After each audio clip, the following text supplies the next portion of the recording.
if you could be any glyph, which would you be and why? I would be Ain, which in Arabic, because it has many meanings and selflessly the initial of my name. But I would never think of myself as a glyph, so I'm afraid I have no answer for you. I take an international one and it's a question mark. So, and why is the other question. Yeah, I think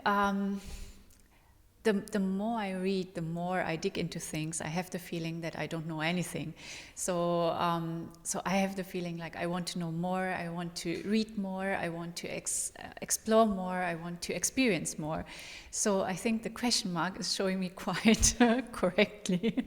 And yeah, because I don't have any answers now, or maybe if I have the feeling I got some answers, I also face like 2 or 3 or 4 or 5 more questions. So question mark.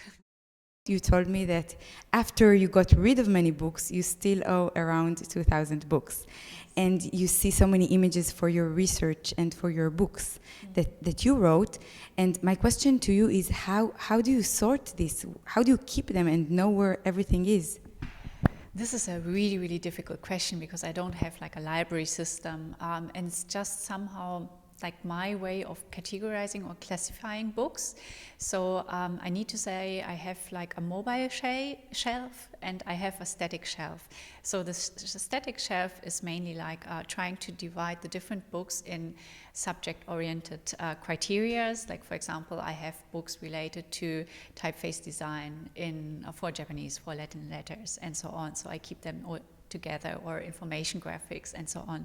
So I have categories of books. Sometimes it is also divided by authors, like where I have a lot of authors, just say Frutiger, Tschichold, or then Harakenya, Japanese designer. But then I have this mobile shelf, or I call it mobile shelf, because this is the one I'm using for my actual reading and writing. So in that one, I put everything that is of interest for me now. So and each time I start a new project, I need to reorganize the mobile shelf, because this will contain all the books I think they are relevant for that study or that work. Wow. Because I, for instance, have so many folders that are just called inspiration, or things I would like to look at later, and in reality, I never look at them. Yeah, for books, it is like I collect them, I buy them at one stage in my life, and I think, yeah, they're interesting, they're great, they're gorgeous, or something else, or maybe complex, but I want to know more about it.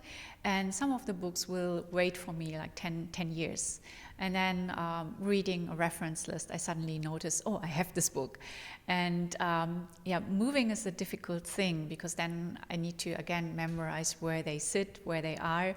But normally, like, I remember them by shape, I remember them by the visual part. And even like if I read something in a book, I remember the layout. And then sometimes I need to, if I forgot the title, I need to identify the layout of the book to find the page with the quotations. It's crazy.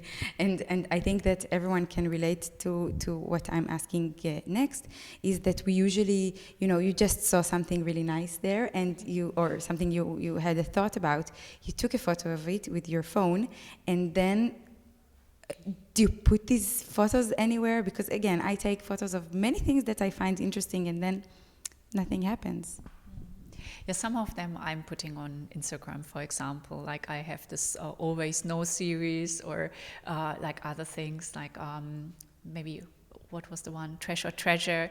Like I'm collecting things where I think it is like a treasure for me, but other people may think it's just trash. And I think like there are so many design stuff, or we are surrounded by design every day. And there are things that are, of course, like iconic designs, but there are daily life designs which are of the same or similar value. So I think like to show this and to share this, maybe make other people interested in it as well. So this is like why I'm taking pictures. Some of them are quite private and maybe I never show, but others maybe I take up again in a book. So it depends quite a lot. You were actually learning in a Japanese school in Germany, but you were learning in Japanese. So actually for the first 9 years of your life, you spoke Japanese. And I'm wondering how this actually influenced your interest in languages and maybe later even type. Okay, yeah. To be honest, or to be very precise, like my very first language was German. So I first learned German for until I got into school age, and then I didn't know really much Japanese. Like I maybe only know what is teacher, what is good morning.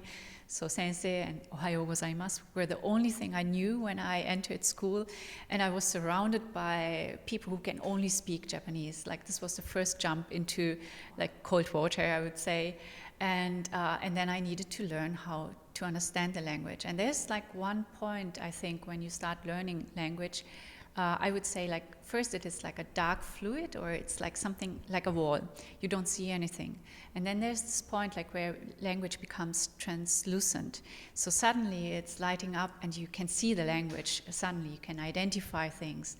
And I think because it was a barrier at the beginning, so I think like this kind of trying to communicate about language, trying to communicate about culture is something that was very important for me from the beginning on.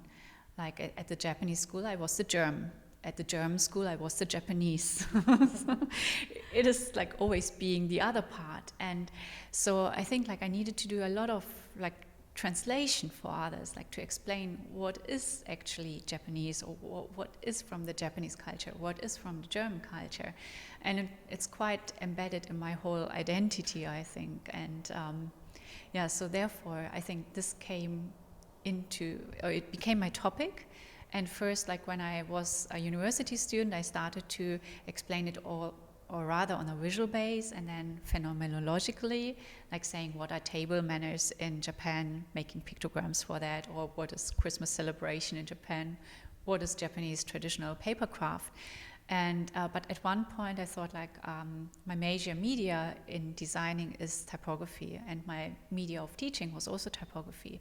And I thought like maybe the most complicated thing to explain to somebody who cannot read and write is maybe the writing system. So that was the reason why I took up the PhD and then started to try to understand like the writing system from a completely different perspective, and imagining how it is if you can't read it.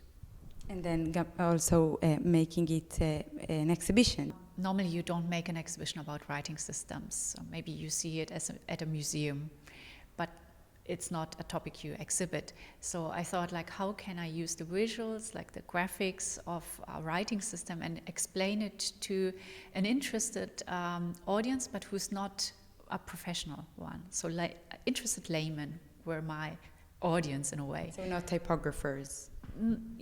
Typographers, I'm happy if there are typographers who are interested in it and who visit my exhibition, but mainly like thinking about the big public. And because they are using writing systems as we do each day, and they work with that, but they normally don't pay attention to this. And I think on the one hand, many Hong Kong students, they sometimes said they prefer to work on Latin letters because it's more cool, it looks great, and so on. But then letting them discover the beauty of their own writing system and so on. So this was also one of my ideas or missions.